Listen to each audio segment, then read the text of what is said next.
David Johnston steps down as Special Rapporteur on foreign interference. Who's going to take his place? This is the Great White North Report. So on Friday, David Johnston, who was picked to be the Special Rapporteur in foreign election interference by Trudeau, formally stepped down on Friday. He'd been under intense pressure after he released his report, saying that there should be no public inquiry and this should be held behind closed doors. And the House of Commons passed a motion calling on Johnston to step down last week. Did he do so right away? No, he tried to defend himself. The problem was he was too close to the Prime Minister, personally. He was a family friend of the Trudeaus. He was also on the board of the Trudeau Foundation. So he wasn't exactly impartial, and it really hurt his credibility. And he's also a career politician, so he's thinking of this like, do we release this and will it shatter the confidence of the people? Because he's saying his response to all this was just trust us. Well, why should we trust you when you're not bringing it out forth? So he doesn't think Canadians can handle the truth, I don't think.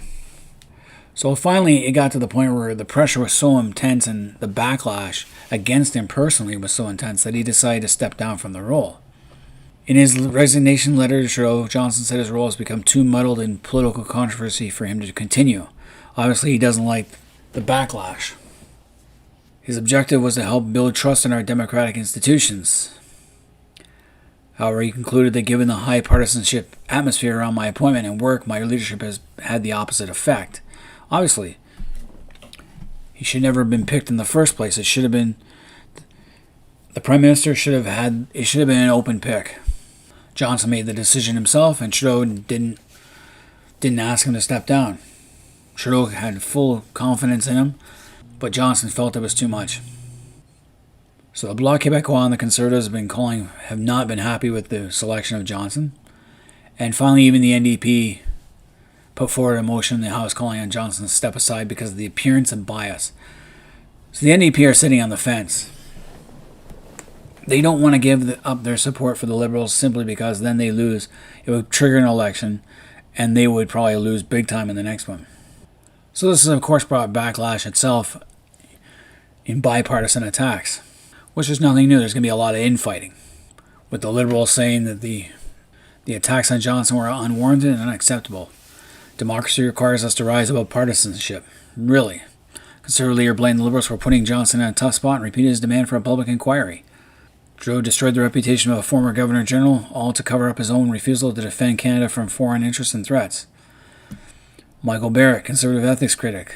Trudeau was setting Johnston up for failure by not calling a public inquiry from the start. There should have been a public inquiry from the start. Even Jughead Singh tweeted that Johnston had done the right thing and again called on the government to launch a public inquiry. So now you got the Conservatives and NDP calling for a public inquiry. And the Bloc Québécois said that stepping down was the only option for Johnston. He said his party is still hoping the government call a public inquiry. So that's the three major political parties calling for a public inquiry now. So the Liberals are going to have to do it if they want to keep the NDP support. The NDP are really playing a fine line. They're trying to stay relevant, but at the same time trying to criticize the government. You can't have both. So Johnston gets to leave one final report, and then it's up to the next guy to figure out what's going on. So Minister LeBlanc challenges opposition to suggest Johnston's replacement, leaves the door open to public inquiry.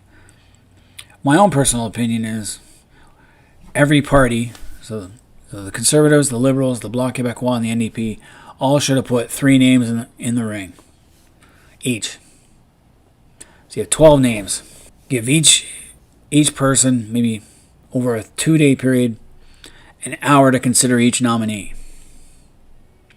At the end of it all, everyone votes on who they want to pick, but you can't pick for your own party's nominee. The NDP don't have enough support and power to elect the Liberals nominee, and the Liberals are not going to support any NDP. It's going to be all mixed. It would be more of a mixed bag than a Democratic, because who the hell are you going to get? Now, they keep talking about sensitive national security information concerning our elections. We don't know what they knew. Did they have any idea I'm pretty sure we don't have any agents over in China right now. So no one's going to disappear or get killed.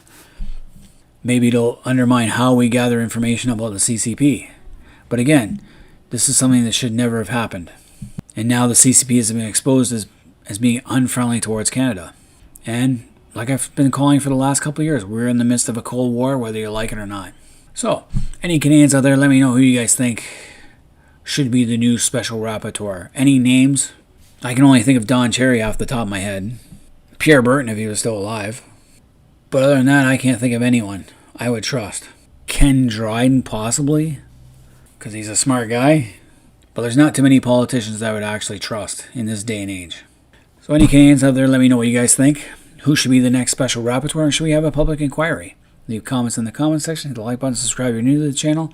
And until next time, this has been the Great White North Report.